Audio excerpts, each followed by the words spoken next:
Nothing can stop me, I'm all the way up. All the way up. I'm all the way up.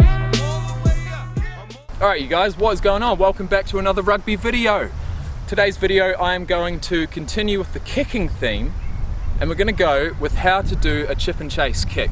This is not a ground grubber, this is not a punt, this is not a spiral kick, this is not a drop kick. This is a chip and chase, and the chip and chase has a certain time and place in the game for sure. It's fucking effective, it really is. Sorry, excuse my language. For those of you who have been complaining about my language, I really am sorry. It just seems to come out. I'm from New Zealand, what do you want to do? So, getting back on track, a chip and chase. It's a small kick, it's a poke at the ball, it's not a massive kick. Alright, so if we're talking like a little poke, we're literally, you really just want to be poking your toe out. Okay, there's going to be two ways we're going to do this kick. Either front on, like this, like I just said, with a little poke, or you're going to be doing it, you know, at an angle like you would a normal punt, but just a smaller version. So, you know, we'd still be coming up, kicking on an angle, somewhat like that, but it's just going to be a really smaller version. Now, if you start practicing this down at the field, if you start looking at the ball, the way the ball actually flies through the air, you're going to very quickly determine that the best way to kick the ball for a chip and chase is end over end. You want to really just poke the end of the ball so it then flies up, somewhat like that. You don't want it to be twisting around everywhere, because when it comes down to hitting the ground and rolling along and coming back up for you to come and run onto, like we all want to, it's not going to do that, alright? You need the ball to be travelling in the most true up and down way possible when it hits the ground. If you start watching the ball, if you start watching exactly what it does once it hits the ground, you can actually start predicting when and where it will pop up.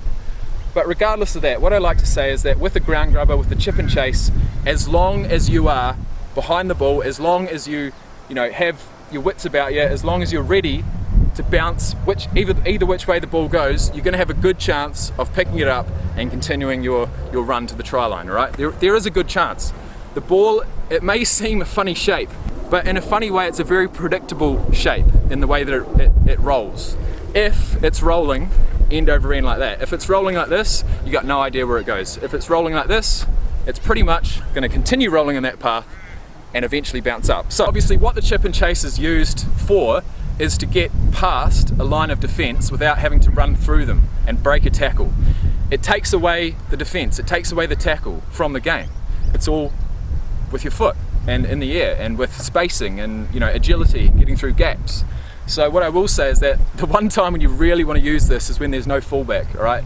I'm in the back line personally. Even if you're a forward, if you're a back, start talking. If you guys see that there's no fullback, if the fullback has, for example, you know, brought the ball into contact, their fullback, their defensive fullback, brought the ball into contact, lost the ball, okay, you guys have got the ball, you see that there's space behind the defensive line, there's no fullback, man, get that ball back, get it out into the back line, get everyone running up with you, put a little chip kick through, and watch the magic happen, man.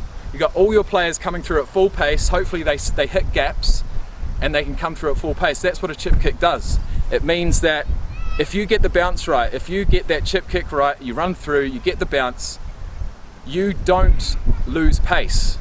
The defense has to stop, turn around and start chasing you guys. The other option is, guys, is a fake kick, not only with a punt, but you can also do it with a chip kick. I've talked about it before. If you're fullback or winger, whatever, you're running back, you're the first one there, okay?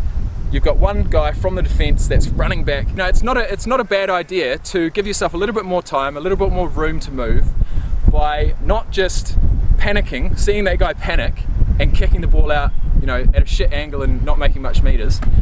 The better thing to do is to see that guy coming, set up for the kick. He'll think you're going to kick, obviously, that's what you do. Go for the kick, he's going to try and come through and charge it, you're going to fake, you're going to let him go fucking flying past, and then you're going to take your time and make a better kick. Or you can possibly fake it, let him run past, make some meters. I mean, there might be a gap there, you might not have to kick it. So what I want to say is that a fake chip can work wonders, it really can. You know, no defender is ever going to pick a fake kick, they're just not. It's not what the defense is thinking about. When you're running up trying to stop a kick as a defender, for one, you're thinking, fuck, I hope I don't get hit in the face with this, and two, you're thinking, right, I just need to do whatever I can to get in the path of the ball. So if that kicker chooses to fake, the defender is going to go flying past every single time. So that's up to you. But anyways, regardless of that, I'm going to try a few. Let's try a few chip kicks, see how they bounce up for me.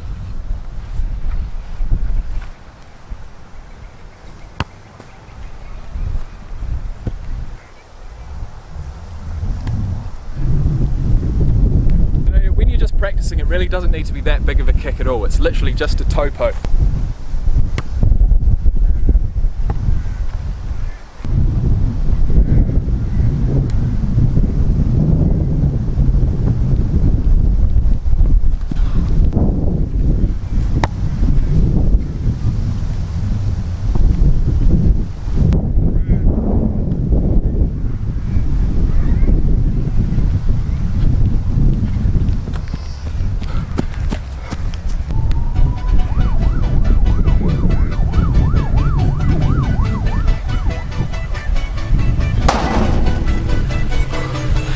Well, that was close.